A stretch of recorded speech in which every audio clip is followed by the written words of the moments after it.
తిరుమల తిరుపతి దేవస్థానం engineer విభాగంలో quality control అధికారిగా పనిచేస్తున్నటువంటి ఇలియాజర్ ఏమాత్రం బెదరకుండా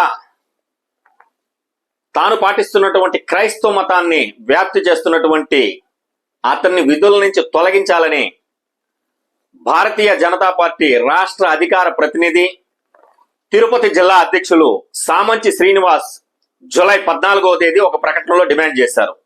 టీటీడీకి చెందిన కళ్యాణ మండపాన్ని ఇన్స్పెక్షన్ చేసేటువంటి క్రమంలో అక్కడికి వెళ్ళిన సందర్భంగా ఆయన ప్రయాణించినటువంటి వాహనం.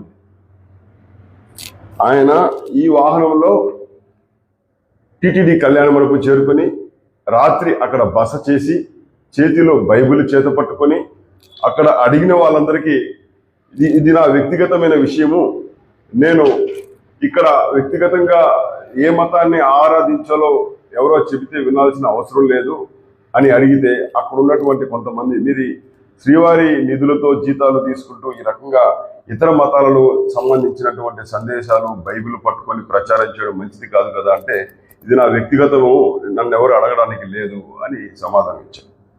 మరి ఈ రకంగా తిరుమల శ్రీవారి నిధులతో జీతాలు తీసుకుంటూ విశ్వాసం ప్రకటించకుండా హిందూ ధర్మానికి ఇక్కడున్న ఆచార వ్యవహారాలకి వ్యతిరేకంగా వ్యవహరిస్తున్నటువంటి ఇలాంటి వాళ్ళు ఏం చేయాలి? ఇప్పటికే టీటీడీ కళ్యాణ మండపాలకు సంబంధించినటువంటి ఏఈఓ కావచ్చు, ఆ కళ్యాణ మండపం టీటీడీ ఇన్ఛార్జిగా ఉన్న మేనేజర్ కావచ్చు, వీళ్ళందరూ కూడా టీటీడీ ఉన్నతాధికారుల యొక్క దృష్టికి తీసుకెళ్ళడం జరిగింది. మా పార్టీ టీటీడీ బోర్డు మెంబర్ కూడా దీన్ని ఈఓ గారి దృష్టికి కూడా తీసుకెళ్ళడం జరిగింది. నేను డిమాండ్ చేస్తున్నాను, వెంటనే ఇలాంటి వాళ్ళను ఉపేక్షించాల్సిన అవసరం లేదు.